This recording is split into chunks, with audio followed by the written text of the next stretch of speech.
Okay, ladies and gentlemen of algebra, this is Unit 8, Notes 2. We're talking about adding and subtracting radical expressions. So here's what you need to be able to do. You need to be able to add and subtract radical expressions. So what's that going to look like?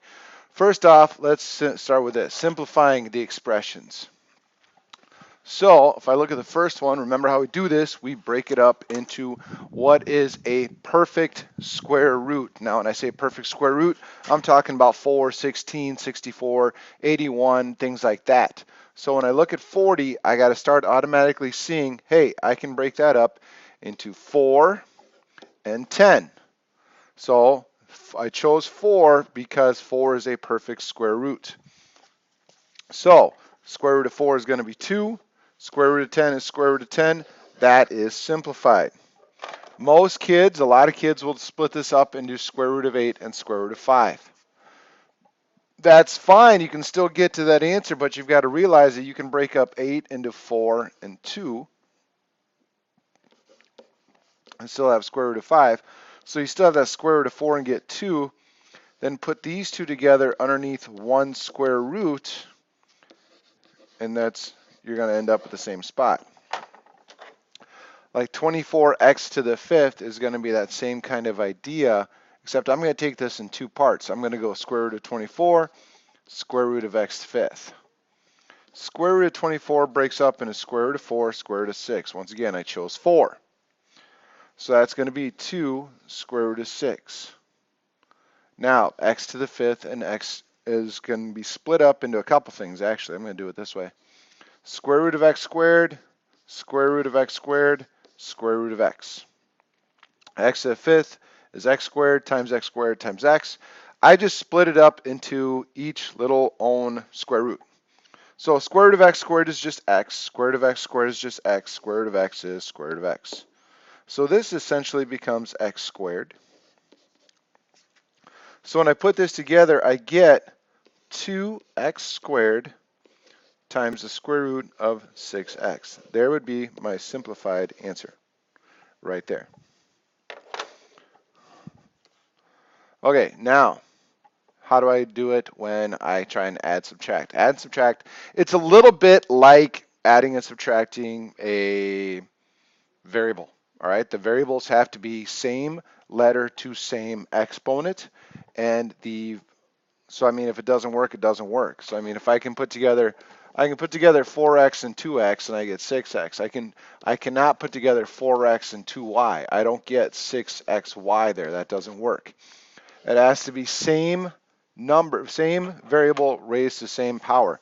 So when I do this for square roots, it has to be same square root underneath the number. So see how it's square root of 3, square root of 3? I can put those together. That's like saying I have 7 square roots of 3. Here, 2 square root of 2, negative 6 square root of 2. I can put that together. That's going to be negative 4 square root of 2. I can't do anything with the square root of 5, so I just add it on to the end. This would be simplified. So likewise, it doesn't matter if it's a variable. Here on the left-hand side, I've got 5 square root of x, and I've got minus 3 square root of x. I'm going to put those together for 2 square root of x plus square root of 2. Now here's where things can get a little tricky. Right now on the surface, it doesn't look like these two are, like I can't put them together. Okay, they're two different things. However, square root of 27 is not simplified. I can split square root of 27 into square root of 9 times square root of 3. So that's going to be 3 square root of 3. Hey, now that this is simplified, this matches up. So it's like saying 4 square root of 3 minus 3 square root of 3. So that's like saying my answer is going to be 1 square root of 3 or just square root of 3. So I've got to simplify this first. All right, so if I look at some of these, they can get a little tricky, but you can still do them. So square root of 12, that's going to be square root of 4 times 3. So square root of 4 is 2, so I'm going to have 2 times square root of 3. So that gives me 4 square root of 3. 3 square root of 27, I'll change up colors here. That's going to be 3 times square root of 9 times square root of 3. This is going to be 3. 3 times 3 is going to be 9 square root of 3. The last one, 2 square root of 48, well, that's going to be 2 times square root of 16 times square root of 3. And did you notice how I ended up with square root of 3 on the first two, and it was pretty easy to pick off? If I get that situation, I'm going to be looking for a square root of 3 on my last one. So that's going to be 2. So I'm going to be looking to see how can I get a square root of 3 so I can put everything together. It's not always going to work, but a lot of times it does. So that's going to be 2 times 4 times square root of 3. So that's going to be plus 8 square root of 3. So 4 and 8 is 12 minus 9. Final answer, 3 square root of 3. Over here, you got square root of 8, square root of 32, square root of 18. Square root of 8 can be split up into square root of 4 times square root of 2. So that's going to be 6 square root of 2. 5 square root of 32 is going to be broken up into square root of 16 times square root of 2. So that's 5 times 4 times square root of 2. 18 can be split up into 9 and 2. So that's 9 times square root of 2. So that's going to be 4 times 3 times square root of 2. So that's going to be minus 12 square root of 2. So 6 plus 20 is 26 minus 12 square root of 2. So my answer should be 14 square root of 2. That was a tough one. All right, but if you break it down, take it piece by piece, you can put it together. All right, so find the perimeter of the rectangle. So here's what we got. Perimeter is, remember, start in a corner, walk around. How far did I go? So I'm going to have this, this, this again, and this again.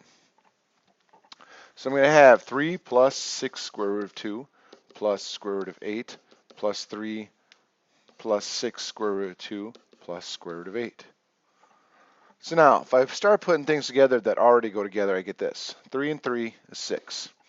6 square root of 2, 6 square root of 2 is 12 square root of 2. Square root of 8, square root of 8 is 2 square roots of 8. But now, square root of 8 is not simplified. As you guys are hopefully starting to notice, that one can be split apart into this. So what I really have is this. Plus 2 times 2 square root of 2. Notice how I replace square root of 8 with 2 square root of 2 there. A lot of kids that screw this up, we'll have 2 square root of 8, and then the next thing they'll write is 2 square root of 2. That is not the exact same thing. I need 2 times 2 square root of 2. So that becomes 4 square root of 2. So my final answer becomes 6 plus 16 square root of 2. There's my answer.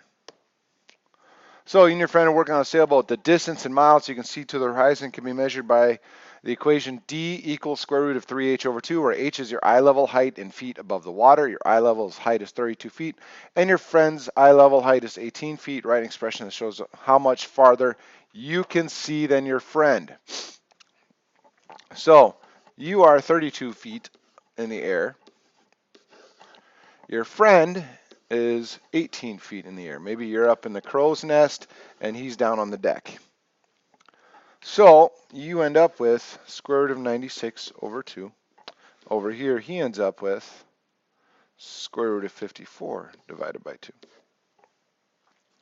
So 96 divided by 2 is going to be square root of 48. 54 divided by 2 is going to be square root of 27.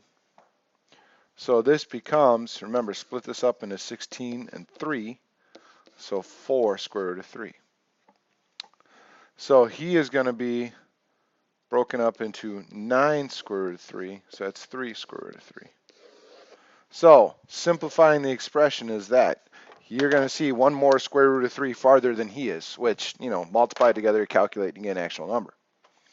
So pole vaulter's approach velocity v in feet per second and height reached h is related by the following equation. V equals 8 square root of h. Suppose you're a pole vaulter and reach a height of 20 feet on your opponent, and your opponent reaches a height of 16 feet. Compare those two basically. So your velocity, you hit 20 feet. Your opponent hit 18 feet, 16 feet, sorry. Compare these two guys. So 20 can be broken up into square root of 4 times square root of 5. So that's going to be 16 square root of 5. All right. If I want to do an actual calculation, that's fine. I can do that. So just throw it into a calculator. Don't get cute or fancy. Just go 16 times square root of 5, and you get 35.7771. Over here, what he's going to do is this. Square root of 16 is just 8 times 4, so that's going to be 32. So you got more velocity than he did, and on some level, I hope that makes sense. Okay, that's all I got. Take your,